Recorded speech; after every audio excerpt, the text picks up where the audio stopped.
And now, Mike's thoughts. Man Hour Nation, you can love the halftime shows all you want. You can rant and rave about how great the halftime show all you want. But the truth of the matter is we have been lied to. That's right, we have been lied to day after day after day since the Super Bowl has started. But now, the truth has come out. We have been led to believe that this was the highest viewed halftime show ever in Super Bowl history. We had come to believe that this is the highest viewed Super Bowl in Super Bowl history.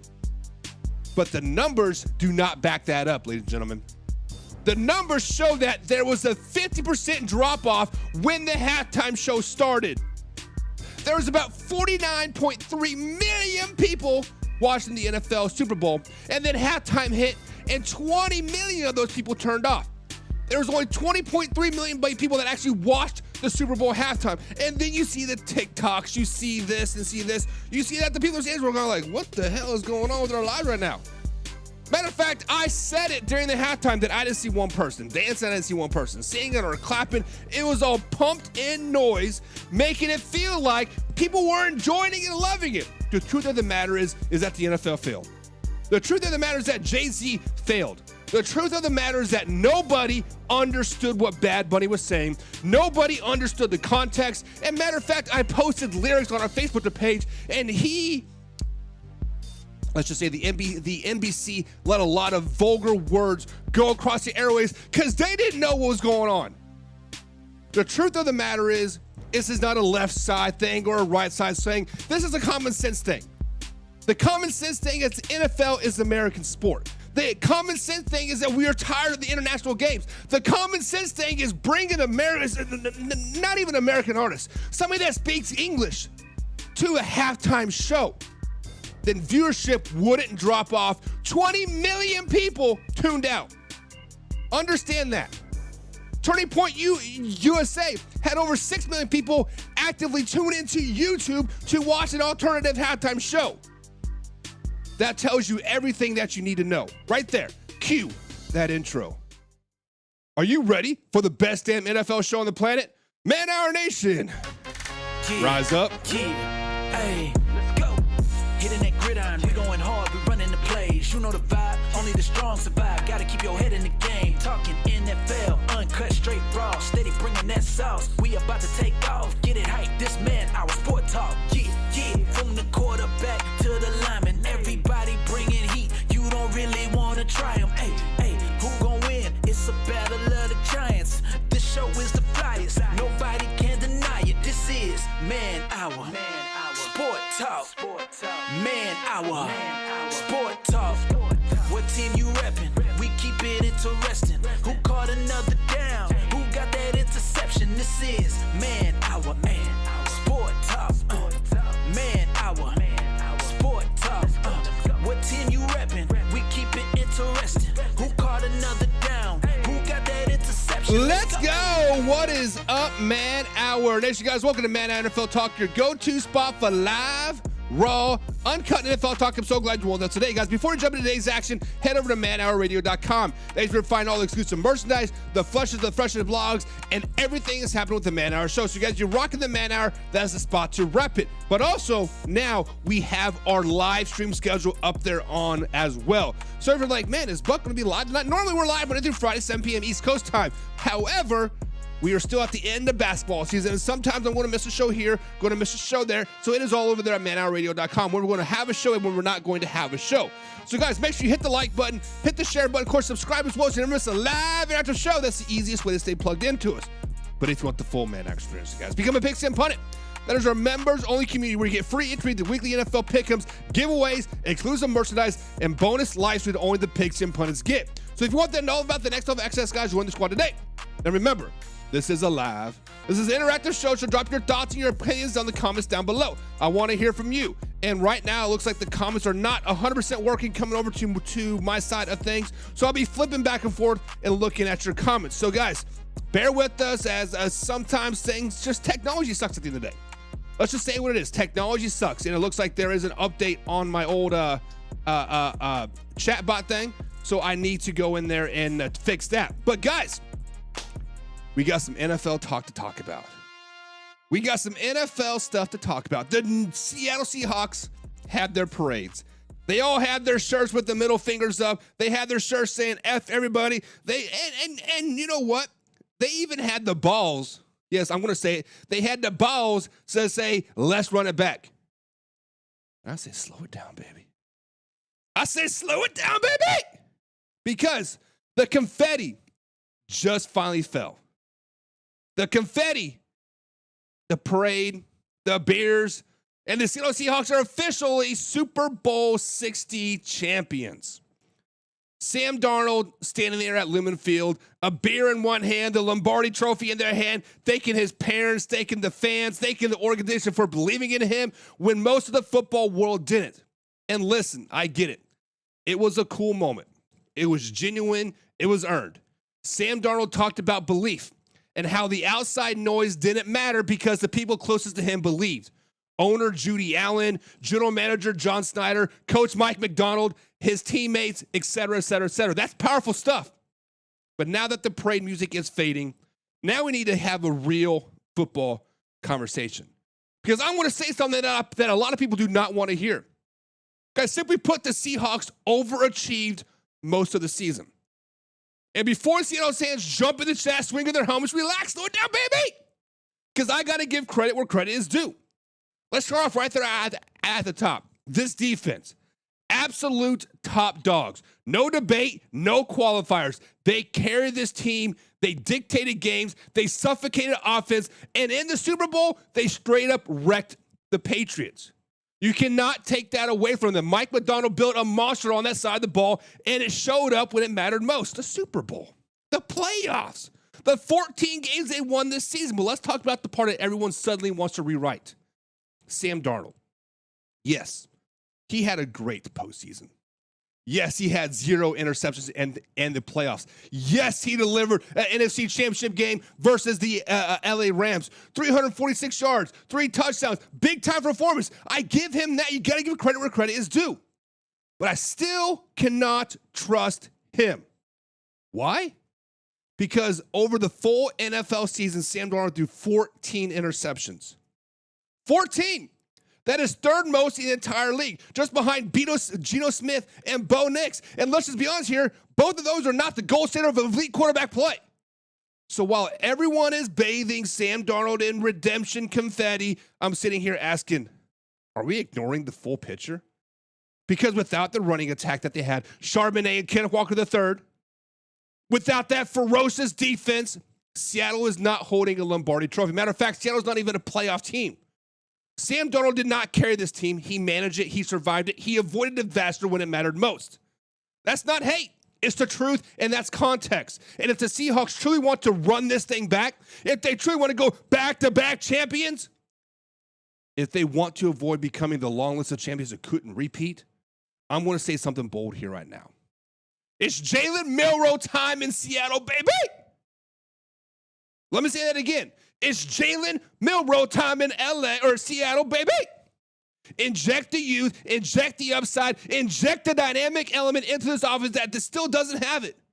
Because defense wins championships, yes, but quarterbacks decide dynasties.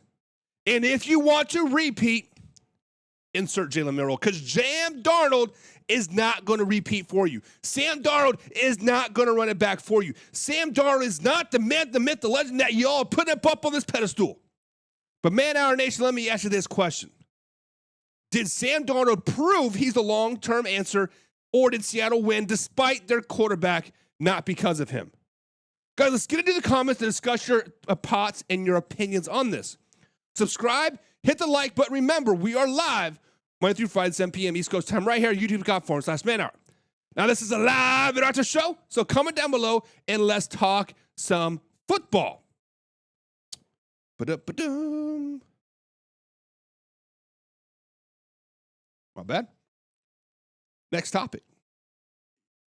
New England Patriots.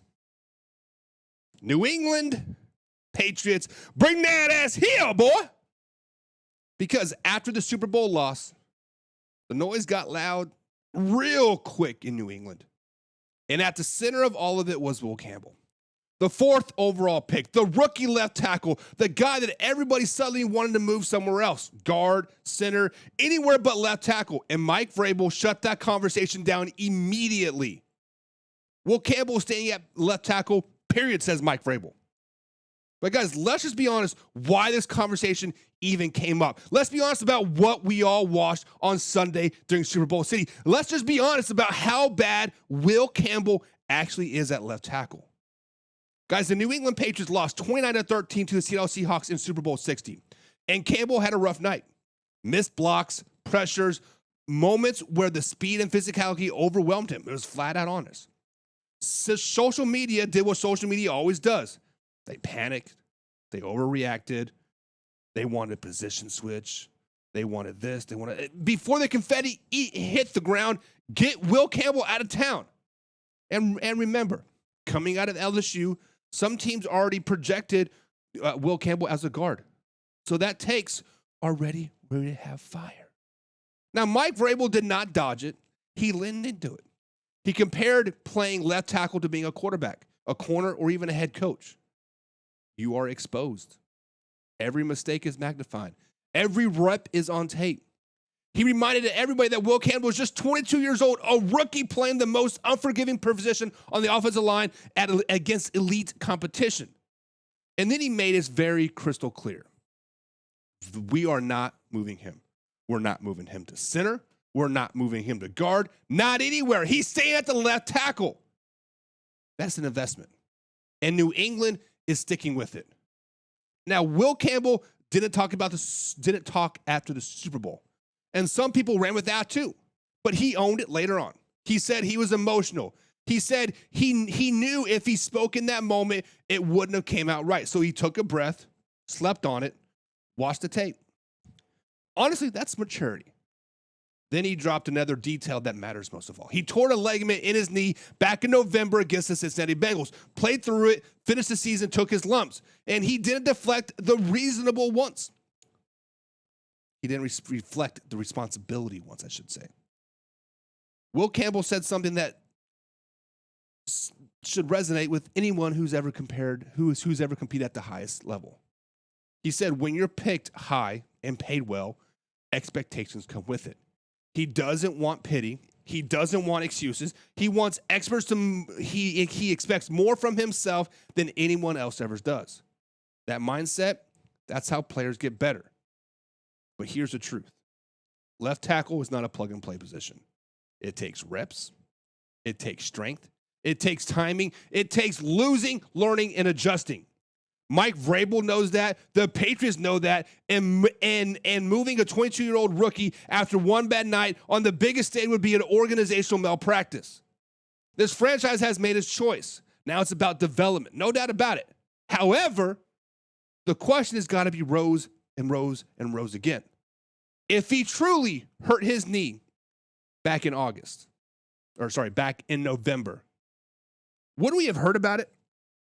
Shouldn't have been on the injury report? Shouldn't have something have come up from that? But hey, I'm just a messenger boy. But man, our nation, let me ask you this question.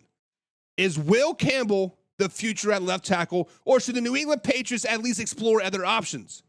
Drop your thoughts in the comments down below. Guys, subscribe, hit the like button. Remember, we're live Monday through Friday, 7 p.m. East Coast time, or youtube.com. Now, this is a live interactive show, guys, so comment down below and get your thoughts. Like I said, the comments are not coming up on my screen, so I got to flip back and forth. And said the Lord's Dispile 777. This is the same guy that said that Seattle said wasn't going to the Super Bowl. We're number 1 seed going into the playoffs. Lord's Disciple. Name me one person, just one, that said the Seattle Seahawks were not even going to have a winning season, but make it to the playoffs, be the number 1 overall seed, and win the Super Bowl. Give me one. I'm just asking. What's up, Average American Boy? I see you. I see he retracted his statement. Candace said, I'm sorry, but I can't believe this title. Do I need to go back and talk about this? Because, let me go back and talk about this. Let me go ahead and pop that back up there for your Seattle Seahawks fans. Let me go ahead and pop that up there for you because, let me be honest with you guys right now. The Seattle Seahawks are not going to repeat with Sam Darnold at quarterback. Let me repeat that for the people in the back. The Seattle Seahawks are not going to repeat with Sam Darnold at quarterback. It's Jalen Milroe time. The man had 14 interceptions, third most in the NFL, behind Geno Smith, but behind Bo Nix. Not the gold standard of quarterbacks, like I said earlier. It is what it is. Now, I'm not saying that the Seattle Seahawks suck. Their defense was by far the best defense we have seen since the 2000 Ravens. They were pretty damn good. Let's just be honest about it. I'm not saying that their receiving core is bad. JSN probably solidified himself as the best receiver in the entire NFL. Cooper Kupp, great complimentary piece. Shaneed was a great addition on the special teams. Right? And now I see you, Austin LeBron, 0 turnovers in the playoffs. Only time that has ever happened. And you are absolutely correct. You got to give credit where credit is due. Sam Darnold had a phenomenal postseason stat-wise. However, let's flash back to the first game that they played. They played the San Francisco 49ers, an injury-riddled team, a team that had no business being in the playoffs. Matter of fact, a team that had no business winning their first-round playoff game. I just want to put that out there. A team that had no business being on the same field as the Seattle Seahawks that particular game. Was it 41-9? Right, was the score? 41-9? Sam Darnold had to prove nothing in that game. His job was to hand the ball off to Kenneth Walker, hand the ball off to Charbonnet. Granted, they did lose. Did they lose Charbonnet that game, or was it a championship game? I think it was a championship game when they lost Charbonnet, right? But either way, he only had 170 yards in that first game. 0 touchdown passes, 0 interceptions. He managed the game. Now, game number 2 versus the LA Rams. He did have to go out there and do his thing. He did have to go out there and throw for 346 yards and 3 tutties. Listen, as my dog, Old Man River says, which is a pigskin pun, get you some. Pigskin pun, get you some. He said, and I quote, "Sun shines on a dog's ass once in a while." And that's exactly what I did in Sam Darnold in that NFC Championship game. The sun shined on his ass, and woo, people were hooting, hollering. Matter of fact, I have a video out there saying, you know what? Maybe the big game blues are past, because my man Sam Darnold was compared to Kirk Cousins, primetime Kirk Cousins, a lot. He could never do his thing. Now, let's flash forward to the Super Bowl. He did not play good in that Super Bowl. What, like 160 yards passing? 0 touch. I think he had 1 passing touchdown, maybe 2, which didn't matter in the end. 0 interceptions, yes. However, it was a Kenneth Walker show yet again. Hand the ball off to Kenneth Walker. Let the defense eat. Be a game manager. Be honest with yourself, Seahawks fans. Right now, legitimately be honest with yourself right now. Would the Seattle Seahawks have been in the Super Bowl with Mac Jones? I think yes. Would the Seattle Seahawks been in the Super Bowl with Jordan Love? I would say yes. Would the Seattle Seahawks have been in the Super Bowl with Justin Fields? I would have said yes. Any quarterback in the entire NFL with that defense, with that receiving core, with that special teams would have done good things in Seattle, a.k.a. gone to the Super Bowl. Everything clicked with the Seattle Seahawks this season. Will it repeat? No. Not with Sam Darnold at the helm. Not with 14 interceptions. Third most in the NFL. Not going to happen. And Old Man River says it best. He says Sam Darnold a one-hit wonder. He had 1 really, really good game in the postseason. Yes, I will give you the 0 turnovers. Phenomenal. Yes, I will give you the 5 touchdowns. Phenomenal. Yes, I'll give you the Super Bowl ring. Phenomenal. But have to call a spade at the end of the game. Not going to repeat with Sam Darnold at the helm. Put the Alabama boy in, Jalen Milroe. Greg says Mahomes did not play good against the Eagles Super Bowl and last season. Plus the ACL's torn. I say Sam Darnold has a better chance at the Super Bowl than the Kansas City Chiefs. And I would have to disagree with that.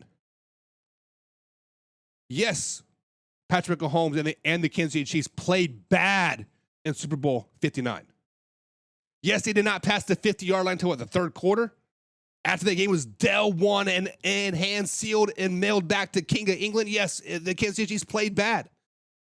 However, Patrick Mahomes has proven time and time and time again that he is arguably the best quarterback in the NFL. Now, you can go either way between him and Josh Allen. I'm not going to argue one way or the other. I think Josh Allen is just as good, just as effective as Patrick Mahomes. On the flip side of that, yes, the system helps the Kansas City Chiefs. Yes, the system helps Patrick Mahomes. Yes, a great defense has led the Kansas City Chiefs to many, many Super Bowls. But to say Sam Darnold is better than Patrick Mahomes, you need to slow it down, baby. Because you put Patrick Mahomes on the Seattle Seahawks, 100% they're Super Bowl favorites next season. There is a reason that that Vegas betting odds does not have a Super Bowl favorite for next season yet. There's a reason that pretty much everybody's just like, wide open field. We don't do it with their hands, right? Because they don't trust Sam Darnold. If Patrick Mahomes was on the Seahawks, if Dak Prescott was on the Seahawks, if Jordan Love was on the Seahawks, Josh Allen, hell, you could put Joe Burrow on the Seahawks. Super Bowl favorites. 100% Super Bowl favorites. And then Greg says, of course you're going to disagree because you're a Chiefs fan. Just because I'm a Chiefs fan, that doesn't mean that I don't see football with a clear vision. I told Vikings fans this last year that the Vikings were a fool's gold. They were fugazi. That was the word of the year last year, fugazi. And when shit got a little bit tough in Minnesota, a.k.a. playing for the NFC North Championship, playing the first overall seed versus the Detroit Lions, Sam Darnold and the Minnesota Vikings shit the bed. Playoffs came, neutral site, not even like at LA. Delta ass. Now, obviously, Sam Darnold has grown from that. He has proven that he has the ability to play in big-time games and win big-time games. But I'm not going to expect him to win games all the time. I'm not going to expect him to be great. I'm not going to expect him to go back to back to back. Come on now, slow it down, baby. Greg says, plus the Broncos and the Chargers are the league now. How to beat the Chiefs. Know how to beat the Chiefs now. To be fair, the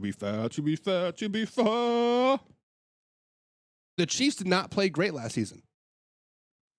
You want to keep going back to my Kansas City Chiefs? Whatever, cool. It is what it is. I love the hate. However, I did say last year that the Kansas City Chiefs were going to struggle. Now, I obviously did not anticipate them missing the playoffs. I did not anticipate our franchise quarterback going down. I did not anticipate everybody getting wore out by, like, I don't know, week 11, 12 is kind of when the train fell off the tracks. But to say that the dynasty's over after one bad year, even Tom Brady and the Patriots went through a bad season. Even the San Francisco 49ers went through a bad season. Even the Dallas Cowboys went through a bad season. It's all about how you rebound. So say the dynasty's over conversation for, let's say, next November. Next November, we will revisit that. We will have the trust tree right here. Studio C is still being built. Still got to repaint a little bit here still. We're going to have the trust tree. And we're going to have teams on the trust tree next season. And we're going to potentially put the Kansas City Chiefs on there or take them off. Seahawks put them on there, take them off. We'll see. We'll see how the trust tree goes. Gray says Patrick Mahomes and the Chiefs are like the third best in the league. Maybe even next season when they say way Bo Nix and Herbert's been playing. I don't understand why you're trying to throw shade at the Kansas City Chiefs when your Seattle Seahawks, Greg, I'm assuming you're a Seahawks fan, are not going to repeat with Sam Darnold at the helm. I'm telling you, if Sam Darnold is the quarterback for the Seattle Seahawks in 2026, start of the NFL season, they are not going to go to the Super Bowl again. It is what it is. Austin says, 4th highest cap space in the league. One of the youngest teams in the NFL, meaning the Seattle Seahawks. And also one of the most overrated quarterbacks in the entire NFL. Austin, you can say you're running it back-to-back. You can say all you want, but the facts are not with Sam Darnold. With Sam Darnold, you are not going to run it back-to-back. I'm just saying it's not going to happen. And then Greg says, exactly, the Chiefs dead red in cap space with the negative. How players Chiefs going to keep with up the offseason are going to lose players next March. And Greg, I spoke on this Tuesday night when we talked about the Dallas Cowboys being $29.2 million over the cap space. It was George Pickens contract looming and like all that stuff. Brett Beach, Howie Goodsman is that how you say his name? Howie, the GM in Philly, and Brad Holmes, the GM for the Detroit Lions, are the best 3 general managers in the entire NFL. Year after year after year, they start the league year over the cap. The Kansas City Chiefs last year, 28, 29, $30 million over the cap. They were way over the cap. Start of the season, they were $10 million under the cap. $30, $40 million swing at some point there. Why? Because Brett Veach is a damn good general manager. Howie for the Philadelphia Eagles.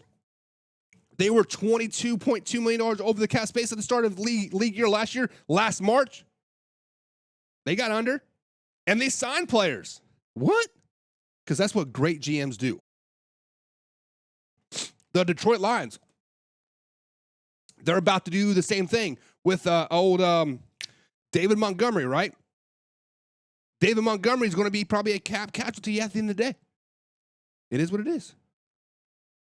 And speaking of all this cap space that you have in Seattle, Kenneth Walker III was making $2.7 million this season. He's a free agent now. He's got his ring. You know what he wants to do now? He wants to make those dollar bills, yo. Charbonnet's coming back. I don't think he no longer wants to be the second fiddle. Come on, man. Like, you're going to have to pay a lot of people. Shaneed, am I saying that name right? Shaneed is going to want some dollar bills, yo. Kenneth Walker III is going to want some dollar bills, yo. Sam Darnold was on a 2-year deal. He's going to want some dollar bills, yo. JSN is going to want some dollar bills, yo. And you have to reinforce that defense as well. So unless you got to, unless John Snyder is a top 5 general manager in the entire NFL, you're going to have some cap casualties. Cap casualties. So don't start with that money. Don't start with, we're going to run it back. You need to understand the reality that Sam Darnold is not the man, the myth, the legend that he is. You all need to slow down the hype train and understand they still had 14 interceptions this season. Only behind Bo Nix and Geno Smith. And oh, by the way, Geno Smith had 2 wins this season, John? Bo Nix, yes, did make it to the AFC Championship game. Did not play in the championship game, but you know what? Still, all led by great defenses. And John says, Raider Nation for life. Pigskin pun. Get you some. My man, always got to bring the Las Vegas Raiders into the conversation. Now, I am going to go over to YouTube Shorts. I see a lot of comments over there as well. Average American Boys talking about Will Campbell. We are back to Sam Darnold now. BP in the OR, I'm saying BP in the Oregon, says, LOL, Darnold didn't have a good Super Bowl. Yes, he did. The Super Bowl was game against the LA Rams. And that's your problem right there. That is your problem right there. He had one good game, 346 yards in NFC Championship game. Yes, that was a championship game, sure, but it wasn't the Super Bowl. So let's say, for example, BP and OR, let's just say that Sam Darnold did have his game against LA Rams. which we cannot take that from him. 346 yards, 3 touchdowns, 0 interceptions, and a championship win. What happens if he pulled a Drake May in the Super Bowl? What happens if the Seattle Seahawks pulled a Drake May or the New England Patriots in general in the Super Bowl, had 79 total yards going into the fourth quarter? What if they did that? Would you still be, no, Sam Darnold's the man, the myth, the legend. Sam Darnold. No, you'd be on the same exact train that I am. Jalen Milroe is the future.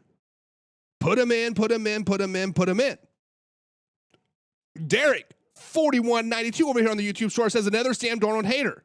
Another coach quarterback. Do better. I am not a Sam Darnold hater. I'm a Sam Darnold realist. The real thing about Sam Darnold is that he underperforms in big games. Yes, this postseason he had one good game.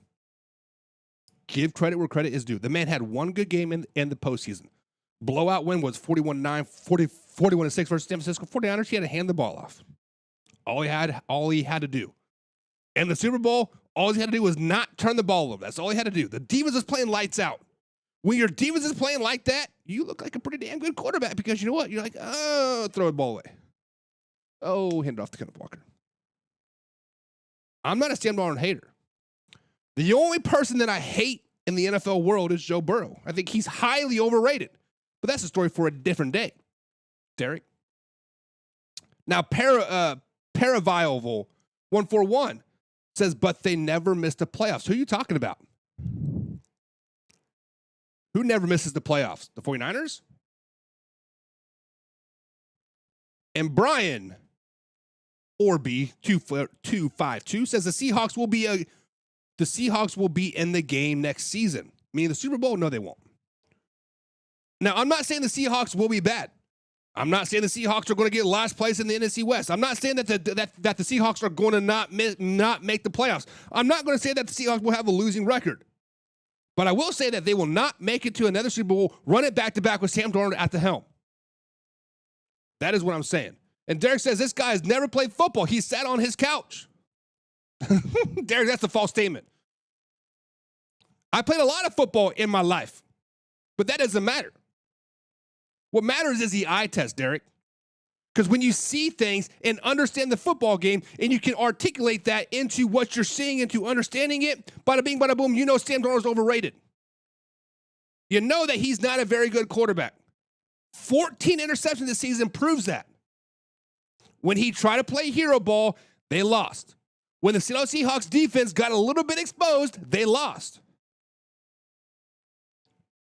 You're a Seahawks fan, Derek, I'm assuming. The truth of the matter is when the Seahawks asked Sam Darnold to be great, throw for 300 yards, throw some tutties, whatever. Yes, they did beat the LA Rams that particular game, but when he has to do it repetitively, he's not very good.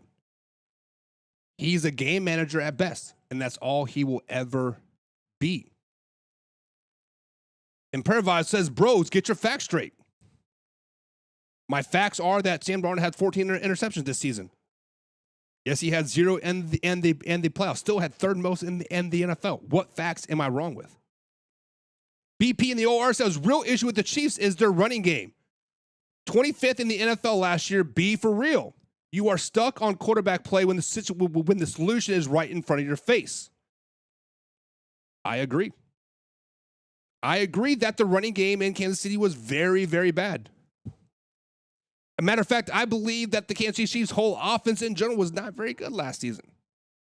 Was that play calling? Was that Patrick Mahomes? Was it just fatigue? Was it wide receiver? Was it running game? It was all of the above. Say what you want about my Kansas City Chiefs. But I can admit that they had a bad season.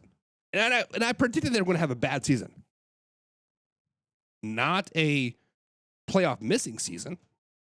Not a, we're sitting at 12th draft pick. Not that bad a season. But I predicted a letdown this season. Look at the stats, bro, says Austin. What stats would you like me to look at? Would you like me to look at the 179 passing yards in the Super Bowl or the 160 yards in the divisional round versus the 49ers? Or the 14 interceptions in the regular season? Or how about this, the 149-yard game versus the LA Rams earlier in the season? What stats do you want me to look at, Derek? Sorry, Austin. And Austin says, let me repeat. Let me clear my throat. 0 interceptions and the playoffs. And he says, you know what that shows? That he learns and he listens and he is growing. He does what he needs to do. Or, Austin, I will concur that he has improved since his days in New York and Carolina and then San Francisco. He has definitely improved. But you also, what else has improved? His defense, his supporting cast, his ability to F up and not get blown out. I understand he was the first quarterback ever to never turn the ball over in the playoffs, and that is something to be proud of. Very, very much so. Something very much so to be proud of. However, you can do that when you have a great defense. You can protect the ball when you have a great, great defense. Average American Boy sent 100 joules. Thanks, buddy. Appreciate that. And he says, I think the Chiefs should find a wide receiver or get a wide receiver who doesn't get in trouble. That's not going to happen. Average American Boy, you know that's not going to happen because we know damn well every receiver, matter of fact, every good receiver in the NFL has an ego. If you are a great receiver in the NFL, you're going to have an ego. Terrell Owens, Michael Irvin. I guess Jerry Rice didn't really have an ego that we've heard about, whatever. Antonio Brown, George Pickens. Any quarterback in the mainstream that's good is going to have an ego. Let's see here. BP in the OR says 4,000 passing yards, 25 touchdowns, 14 interceptions, 67.7 completion rate versus 3,500 yards, 2 touchdowns, 11 interceptions, 60.7 completion rate. Who are you referring to? Because the first one obviously looks like Sam Darnold because I believe he had 25 touchdowns along with 14 interceptions. What was the 22 touchdowns? I don't know who that is. The first one is Sam Darnold. The second one is Patrick Mahomes. There's your stats, my friend. Okay. So you're basing your stats off of 5 more games, right? So in 5 more games, Sam Darnold had 3 more interceptions and 3 more touchdowns and over 500 more yards, right? He just says 4,000 versus the 3,500, so over 500 more yards. Congratulations. I don't understand what you're trying to prove there. I don't understand the comprehension. I don't understand the comparison. Average American Boy says Rashid Rice is in trouble in the law with his ex. Yeah, he definitely choked a bitch. He definitely, right? And he was racing and then was drunk and drove away. Like, Rashid Rice has been not very good. I don't understand why the Chiefs can't find a receiver who won't have a overinflated ego. To be fair, Tyreek Hill did not have an overinflated ego until he left the Kansas City Chiefs. So, Austin says, well, they better start looking for a quarterback. Mahomes ain't coming back the same. To be fair, we don't know how Patrick Mahomes is going to come back. You are 100% correct. We don't know if the ACL is going to, because it was an ACL, LCL, right? Reports that we've heard he's going to be back by week 1. He could have played in the Pro Bowl if he wanted to. I was like, well, that's silly. I think week 1's silly, right? It's kind of pushing the limits. But Austin, you are correct. We don't know what Patrick Mahomes is going to be. That's a fair assessment. Should they draft a quarterback? I don't know. Should they look for depth at quarterback? 100%. Whether it's potentially making a trade with San Francisco for Mac Jones, whether it's looking at your Seattle Seahawks roster, that they have Jalen Milroe, Sam Darnold, and who was the backup? Oh, crap. Who was the backup in Seattle? Was it Got to look that up. I when I see it, I'm like, oh yeah, that guy. But obviously Jalen Milroe was the third string. Drew Lock. Drew Lock is the name that I was thinking of. I mean, yes, they're going to have to add some type of depth for the Kansas City Chiefs, meaning for some type of quarterback stability. Because the Gardner Minshew, I don't think he's very good. The backup that they had is a free agent now. Old UFL guy. But yeah. John People says he's not the first. Joe Montana did 0 turnovers in the Super Bowl era as well. There you go. Stat Machine from Old Man River. Thank you for that. Greg says 8-9. Chiefs won't be in the playoffs. Maybe another 8-8 team and miss the playoffs. 8-9 team and make the playoffs. Only time will see. Only time will see. But guys, I am telling you right now that I do not think that the Seattle Seahawks are going to repeat. Matter of fact, I know the Seattle Seahawks will not repeat in 2026, 2027 NFL season. Not with Sam Darnold at the helm. Insert Jalen Milroe. Average American Boy says, I predict the Chiefs have a 10-7 record or 9-8 record. And then BP in the OR says, put some respect on Drew, the Philly killer lock. Listen, I low-key kind of liked Drew Lock. Now, obviously, I watched him sparingly as a Chiefs fan when he was a Denver Bronco, right? Went to Seattle. I've not seen him play in preseason. I don't think he played any games this season. But yes, I don't hate Drew Lock.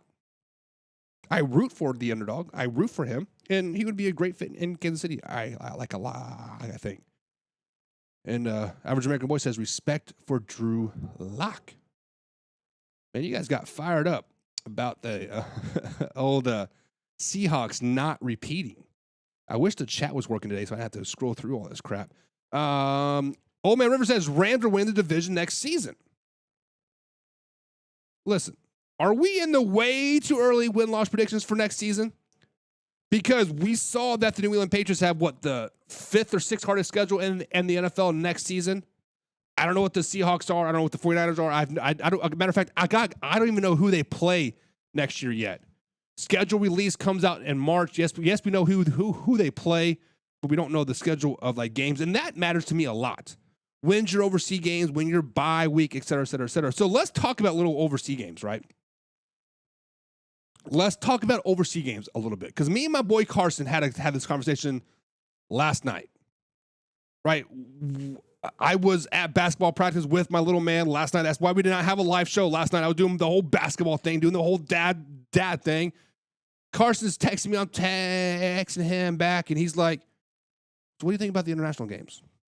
I was like, you know what, Carson, you know my thoughts about the international games. I hate overseas games. I hate that the 49ers and Rams are playing in Australia in the middle of the season for a division rival. Like, what? Why are we doing that? I said, slow down, baby.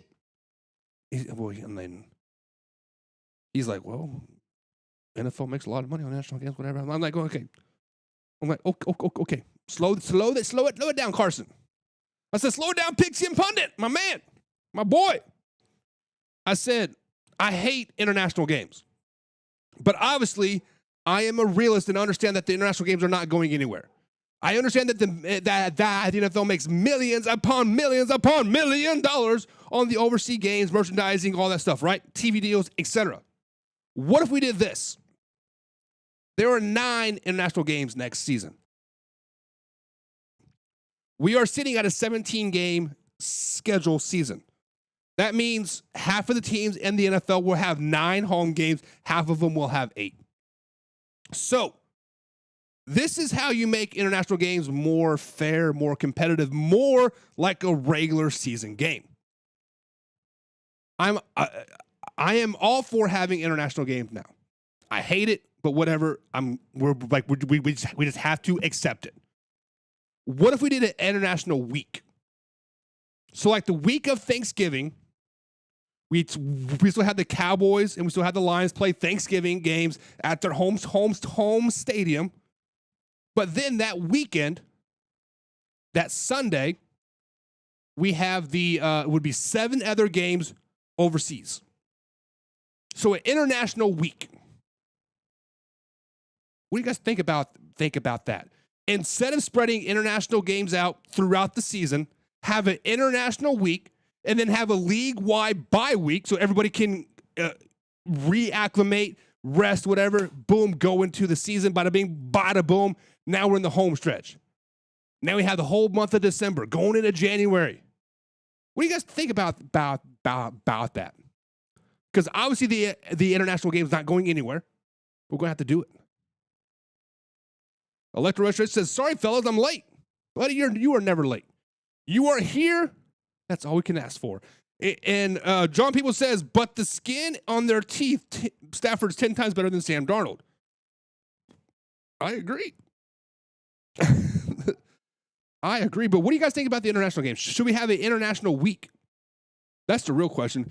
BP in the OR says, by the way, the stats I provided for Sam Darnold versus Mahomes was the regular season stats. Not Saban's fault Mahomes broke his twig. But to be fair, BP and OR, you are comparing apples to oranges, right? Now, obviously, Sam Darnold had a better year than Patrick Mahomes. No taking that from him whatsoever. But if you want a fair comparison, compare the first 13 games of Sam Darnold's year, Patrick Mahomes' first 13 games of the year. Then we'll see where they really stand. I mean, obviously, I think he would still have more touchdowns, still have more interceptions, still more yardage, but it'll be a little bit more comparable, right? Matter of fact, I'm going to do that. Average American Boy sent some more jewels. I appreciate that, buddy. I appreciate those jewels. But guys, that's going to be it for today's show. They bite, swamp ass. What are you talking about? They bite, swamp ass. But guys, that's going to be it for tonight's show. I think I've riled up and pissed off enough people about Sam Darnold not repeating as Super Bowl champions. But guys, until then, no more Sweet Caroline. I got the old copyright strike for that last night. But let me clear my throat. We out. Hey, now it's time to take off. Gotta keep it live and raw. Better stay tuned in. Man, our NFL talk. I know that you're ready for more. They on the field, ready for war. Who's in the lead? I'm checking the score. We about to do it like never before. NFL live, uncut, raw. This is Man Hour NFL Talk. Let's go.